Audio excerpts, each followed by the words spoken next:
அதுதான் நல்ல அருமையான கேள்வி கேட்டீங்க. ஆட்சி மாறினாலும் காட்சி மாறல.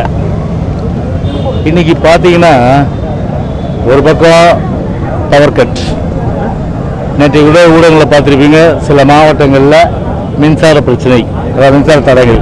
பாவம் இந்த வெயில் காலத்தில் ஒரு மின்சாரம் இல்லைன்னா எவ்வளோ சிரமம் இருக்கிறத அவங்க வீதிக்கு வந்து போராடியதெல்லாம் ஊடகங்களை பார்த்துருப்பீங்க.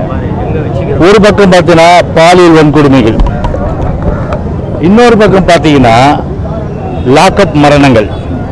இந்த லாக்அப் மரணங்கள் பொதுவாகவே ஆளுங்கட்சி எதிர்கட்சி. ஆளுங்கட்சி என்று சொன்னால் அவர் போதை பொருட்கள் வைத்திருந்தால் அவர் விசாரணை என்ற பேரில் விடுவிச்சிடலாம். தாவக்கு இருந்தால் விடுவிச்சிடுவாங்க. ஈரோட்லேயும் சரி, அதே போன்று பவானிலையும் சரி, ஈரோடு பவானிலையும் அது சேலம் மாவட்டத்திலே தாவக கட்சியை சார்ந்தவர்கள் ஒரு போதைப் பொருள் வச்சிருந்தனால கூப்பிட்டு விசாரிச்சு விட்டாங்க.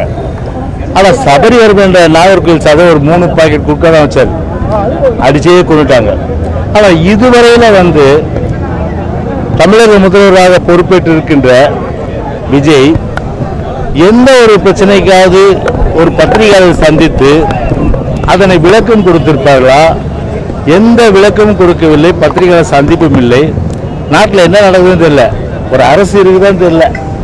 அதிகாரியுடைய அரசு மாதிரி தான் இன்னைக்கு வந்து இருந்துட்டு இருக்கு. பல இடங்களில் அடிப்படை கட்டமைப்பு வசதிகள் வந்து இன்னும் வந்து மேம்படுத்தப்படாமல், இன்னும் வந்து பார்த்தீங்கன்னா சாலை வசதி, தெருவிளக்கு வசதி, மின்சார வசதி, குடிநீர் வசதி, இப்படி எல்லா வசதிகளுக்கும் டெண்டர் இன்னும் போடலன்னா எப்போ இவங்க வந்து டெண்டர் ஃப்ளோட் பண்ணி எப்போ அடிப்படை வசதிகள் வந்து இன்னும் வந்து நிறுத்துவாங்க? இப்போ மழைக்காலம் வேறு வருது, மழை காலத்தில் ரோடு போட முடியுமா? முடியாது. அதெல்லாம் அப்படியே வந்து ஒரு தூங்கி கொண்டு இருக்கின்ற நிலையில் அந்த தூக்கத்திலிருந்து எப்போது இந்த விஜய் அரசு, இந்த தாவேக்கு அரசு பிடித்துக்கொள்ளும்? அதான் இப்போ மக்களுடைய 1000 மில்லியன் வந்து கொஸ்டின். இப்போ உதாரணத்துக்கு மக்களை பொறுத்தவரை இன்னைக்கு எப்படிப்பட்ட நிலைமைனா, சுருக்கமாக சொல்ல போனால் வெயிலுடைய கொடுமை. அந்த வெயிலுடைய கொடுமை தாழாம ஒரு தவளை என்ன பண்ணுமா, படம் எடுத்தும் ஆடு பாம்பு இருக்கு இல்லையா, அந்த பாம்பு நிலையில போய் இருக்குமா பாவம். இப்படிதான் இன்னைக்கு தமிழ்நாட்டு மக்களுடைய அந்த நிலைமை, அந்த பரிதாபம். ஓகே.